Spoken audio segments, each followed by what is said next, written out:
30F, and I, 32 male, just returned from a long weekend camping trip with two other couples, friends we've known for years. We had a great time, but something happened the morning we left that I can't shake. We were all packing up, getting ready to head back home. I was loading our car, when I looked up and saw my wife and my friend. They were at the campsite, several feet away. She was bent over to pick something up, and in that split second, I saw him reach out and squeeze her hip, sliding his hand down to her ass. My wife quickly pushed his hand away, but she didn't look upset. She was smiling at him, almost playfully. It all happened so fast, maybe a second or two, but it felt like I'd been punched in the stomach. I glanced around, but no one else seemed to have seen it. His wife was busy packing up their car, and the other couple was further away, chatting about the ride back. The drive home was quiet. My wife tried making conversation, but I couldn't focus. My mind kept replaying that scene over and over. When she asked why I was so quiet, I lied and said I was just thinking about work. The truth is, I was in shock. I didn't want to bring it up. If I mentioned it, she might tell me I was imagining things, that I was being ridiculous. The rest of the day I felt like I was just moving on autopilot. I barely slept last night and can hardly focus at work today. My mind keeps racing, questioning every detail. Aside from what I saw, the rest of the trip was great and nothing seemed out of place. A part of me is wondering if read the whole situation wrong. But, the look on her face, that smile, it was too friendly, too casual for something that crossed a line like that. I love my wife to death. We've been together since freshman year of college, and I've never had reason to doubt her. She's my best friend. But now, for the RST time, there's this knot in my gut that I can't untangle. I've never been the type to snoop. I've always trusted her completely. But right now, I'm sitting here, wondering if I should check her phone. It's password protected, so even if I wanted to, I don't know how I'd do it without her finding out. This is eating me up and I know I need to do something about it. Update 1. Found her iPad, it didn't have a password, so I got in and it is still connected to her phone. She has Telegram on it. They've been chatting on there. I am still going through the messages, but she is cheating. I am not falling apart yet, I'm trying to keep it together to make the correct next move without fucking this up. What do I do? Do I confront her when she gets home? Do I go to his house and confront him? Update 2. I didn't tell her anything. I have locked myself up in my home office under the pretense of needing to catch up on work. She is not suspicious. I kept the iPad with me, she hasn't used in so long she won't even know it's missing. I took pictures of all their messages using my phone as a safety measure as well. They have been chatting for at last 8 months as far as I can tell. Telegram is their main communication channel it seems. They've sent each other nudes, sex messages, and making plans on making their relationship official after leaving me and his wife. I can't believe she would do this to me. From the messages, I saw she had sent him a sexy suggestive photo of herself on her way to the gym earlier this evening, and when she got back home, she started kissing me, wanting sex. I declined saying I needed to get work done. I am confused right now and unable to think clearly, so I will follow the advice I am offered here, lawyer, gather evidence. I will work on those. I also saw several comments advising me to separate my finances from hers. We co-own the apartment we live in, and have joint bank accounts. My parents died in a car crash 2 years ago and left me a large inheritance, which she knows about. She does not have access to the money in that fund. Is there anything I need to do to protect myself there if it comes to that point? We don't have kids yet. Update 3. I work from home sometimes and didn't have any meetings this morning, so I spent it researching and calling lawyers. I have 2 consultations lined up for tomorrow, but the majority couldn't book me in until next week. I will tell his wife and show her proof as soon as I settle on a lawyer and get myself covered first. Once she's been informed, I will give her time to get her affairs in order and secure a lawyer if that's what she wants to do before I decide what to do next, such as confronting my wife. I don't understand how I'm feeling. I am not angry for some reason. More numb maybe. Sick and nauseous when I think of the messages I've read, especially the sex messages. I just feel like I am just doing the things that I need to be doing right now, but it's almost like I am living somebody else's life. I don't know how long I can keep up the poker face without her noticing something is up. Update 4. Not much has happened since yesterday. Just keeping myself busy with work in the gym. The anniversary of my parents' passing is coming up in about a month and she obviously knows this, so when she asked why I seemed off, I just told her I was thinking about them. I have consultations with several lawyers lined up, most next week, a few this afternoon. Update 5. I found a hell of a lawyer who managed to draft my divorce papers within days, which were filed this morning. I am in a no-fault jurisdiction, which meant all the evidence of the infidelity which I had gathered can't be used in court. The good news is that my inheritance is safe because I didn't use the money for marital expenses. Our condo was a wedding gift, bought by both our parents, each side contributed 50% to the down payment, so one of us will have to buy the other out or we both sell it. I see the OBS on Saturday and asked to meet her for coffee. I chose that day because, ironically, her husband and my wife had gone on an overnight trip together. I found out from their messages on the iPad. The lies they were going with were, My wife was staying at her sister's for the weekend to help with the kids while her sister's husband was away on a business trip and her husband was going away for a work-related project. The truth was, my wife and my husband were taking a trip out of town together and were staying at a hotel, all paid for by the Casanova himself. I showed her their messages on the Telegram app, pictures included, all of it. She told me she noticed him feeling distant and withdrawn a few months ago. She thought it was just work stress and had no reason to suspect he was cheating. Finding out that her husband was in fact cheating, and with my wife, who is also her friend, came as a blow to her. We chatted some more and I gave her my lawyer's number as she considers her options. Sunday night, my wife returned from her sister's house. She walked through the door and greeted me with kisses, saying she missed me. After she had spent the weekend with her lover. Her ability to compartmentalize is almost diabolical. I sat her down and told her we needed to talk. I had the whole conversation recorded without her knowledge, following lawyer's advice. I live in a one-party consent state. Here's how it went. I asked her to promise to be honest with me, of course, baby, but she was nervous. Then I asked her a series of questions. Do you love me? Yes. Are you happy with me? Yes, of course, baby. Have I been a good husband to you? Do I treat you right? Yes and yes. WTH is going on? Please humor me, okay. Have I ever done anything to hurt you, whether physically or emotionally? No, of course not. WTF, okay. So, if you're happy with me, then why are you cheating on me? She stared at me in shock for a good minute and then immediately started denying it. This went on for a little while and then I just told her to drop the act because I found out the truth. Eventually, she broke down and admitted to kissing a guy who had been hitting on her at a bar during a night out with her girlfriend a few months ago. I don't know why, but at this point I started laughing because the whole thing was just absurd. She not only cheated on me, she had taken every opportunity she could find to cheat on me. I asked her if that was the only time she cheated. She swore up and down that it was the only time and that it was a moment of weakness, that she was drunk, and it had meant nothing. I said nothing. I gave her my lawyer's business card and said I filed for divorce. I hadn't yet. I wanted to talk to her just once first to see if there was anything left of our marriage to salvage, and that if she wanted to reach me she should call my lawyer. She cried, begged, apologized, and then when I started packing a suitcase, she shifted to gaslighting me, saying I was throwing away everything we had over a mistake.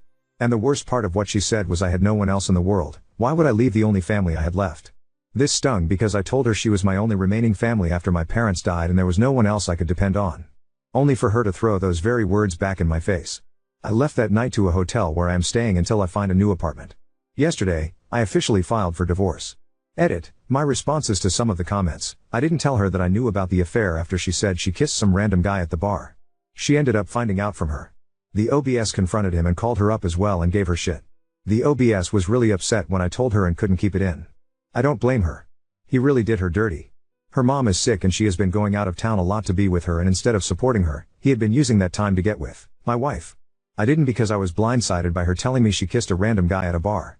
It may sound insignificant compared to the double life she has been leading with my friend, but in that moment I think I started realizing how badly she wanted to cheat on me and it came as a shock. I was too angry to say anything to her without blowing up in her face. So, I just left. It's hard to explain why. It just made more sense to leave than to try and find out why she'd been sleeping with my friend after I heard that from her.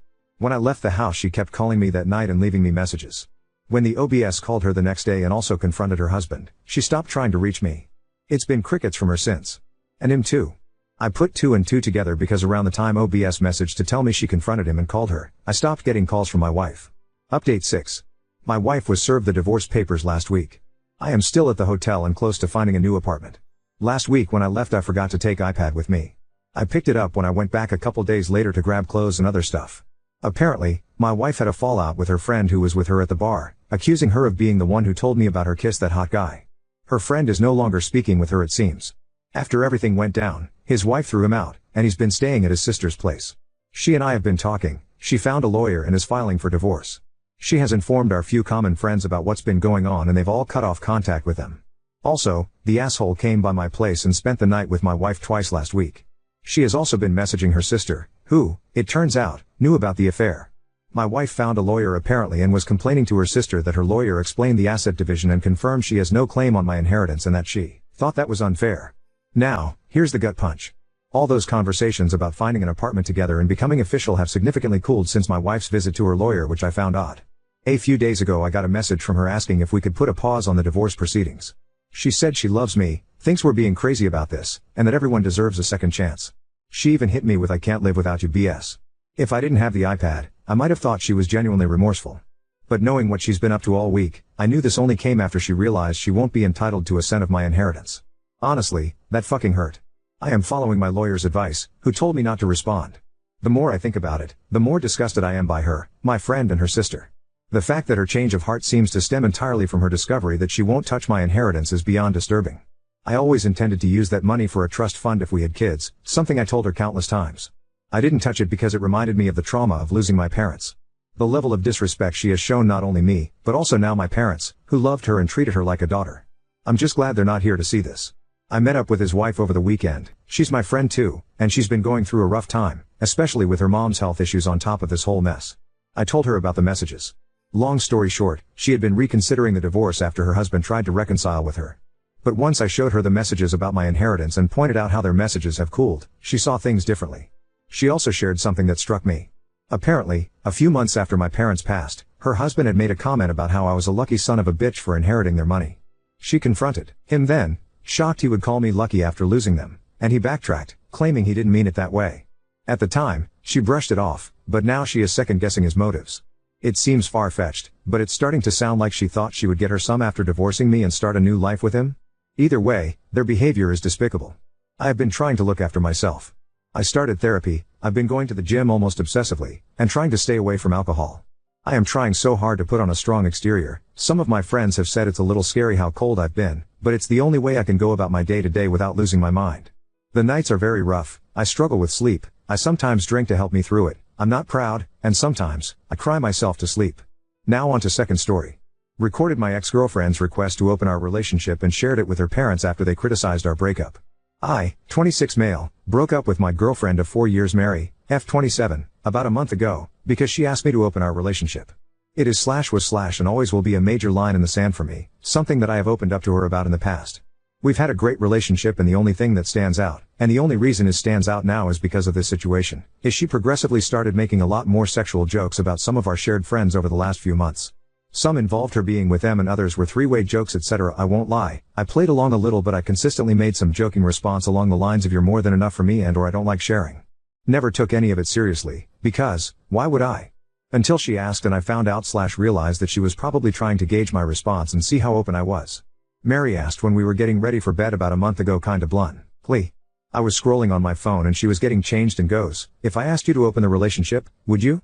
This might sound super corny, but it was like I had an out-of-body experience and all of the above hit me at once. All the jokes and comments so far made sense in a she's trying to butter me up to the idea kind of way and went really numb for a second. To her credit, she must have seen how freaked out I was and asked if I was okay. I pretended I didn't hear her and asked her to repeat herself and she was really hesitant too, kept saying she didn't say anything, and only repeated it when I insisted. Then, I went to voice notes, set it to record and put my phone down to talk to her. I don't remember much of it, just that I tried to stay calm and keep her talking, but the note is just over an hour and a half long and it feels like I'm listening into a conversation that happened between two strangers. She trickled truth all the way through it and ultimately stuck to the idea that she hadn't been cheating. She didn't have any one person in mind but had been fantasizing about mutual friends and people at work and seemed to get the idea that they'd be open to something if she asked. A lot of it is her being defensive and me trying to needle information out of her without it escalating into an argument. A lot of me placating her and trying to make her feel comfortable enough to keep talking. The apartment is mine and I suggested we take a break a few nights later, so she went to stay with a friend for the weekend. By the next Monday I'd spoken to some of my friends and my sisters, separately, and come to the conclusion that we were done and suggested she started looking for somewhere else to stay. She was upset but didn't really argue and had the vast majority of her stuff out, and at her parents' house, by the end of the week. So, coming to 2 days ago, her mom reached out over WhatsApp to say she was disappointed in how I'd handled everything. Gee, the message wasn't really framed in a way that she was reprimanding me, more that she wished we could have worked it out. She then added me to a group chat with her husband, ex's stepdad, and they both kinda tag-teamed me saying that we could work it out, I was making a mistake and that I shouldn't overthink things.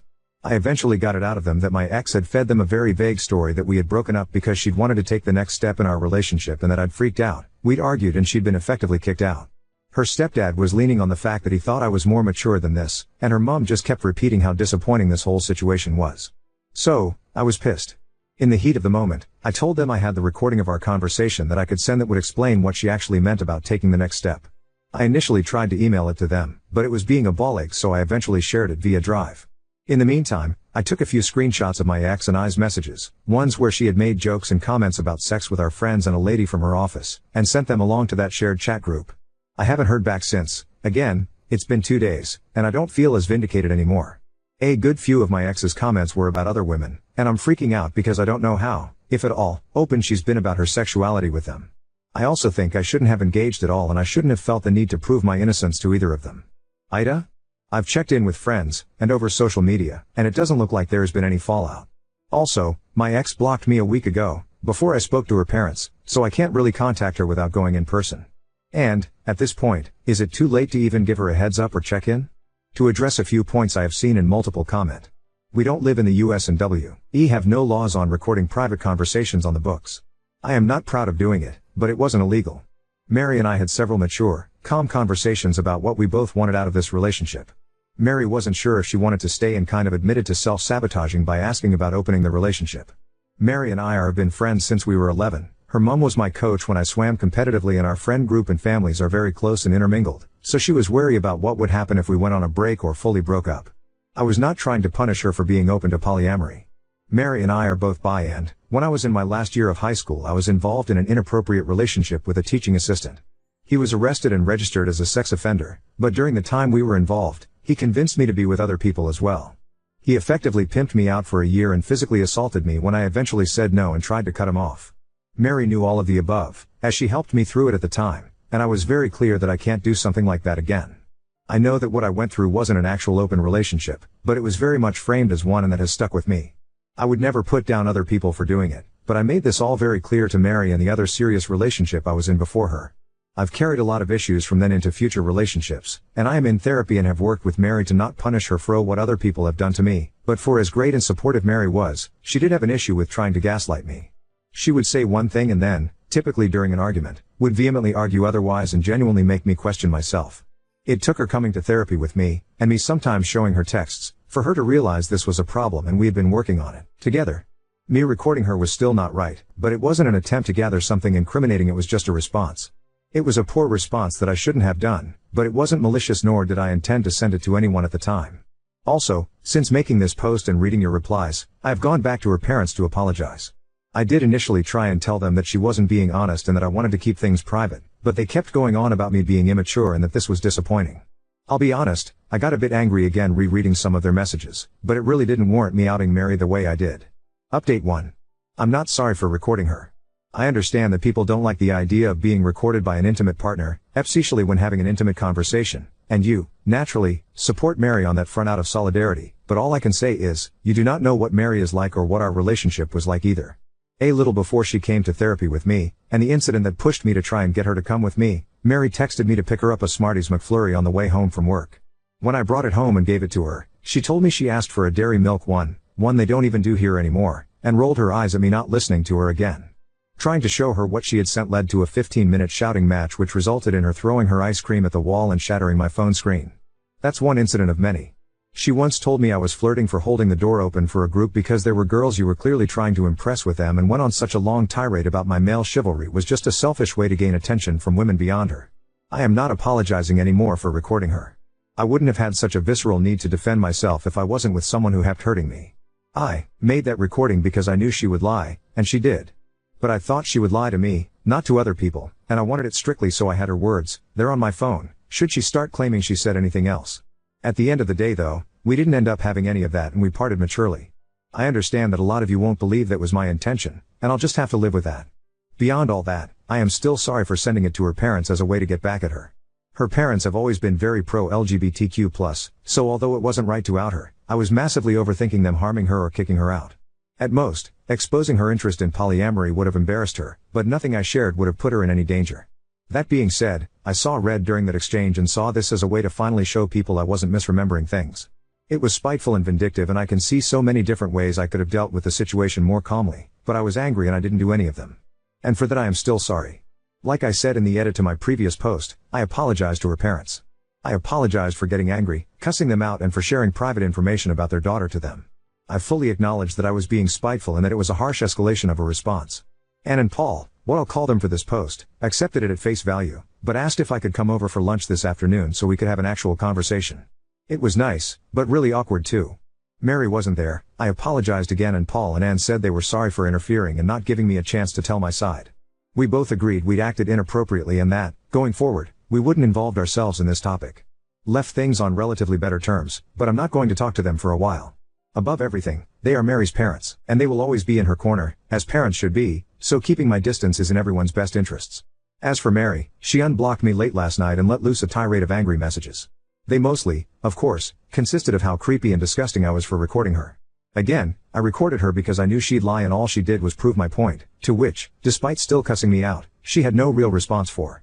I got from her, Anne and Paul, that things are understandably awkward, after what I'd shared, but she's still staying with them, for the time being. They've not discussed it with her, beyond letting her know they'd heard the recording and now knew she'd lied, but there's been no indication of negative consequences. And that's it. I'm reeling from 4 years of a relationship being over, of my girlfriend and best friend using my own trauma as a way to make me break up with her and then pretending everything was okay just to lie about me behind my back. But what is hurting me more is how I only now understand, from reading replies to my post and talking to my friends, that I was with yet another abuser and I am nowhere near as strong, or as over what happened to me, as I thought.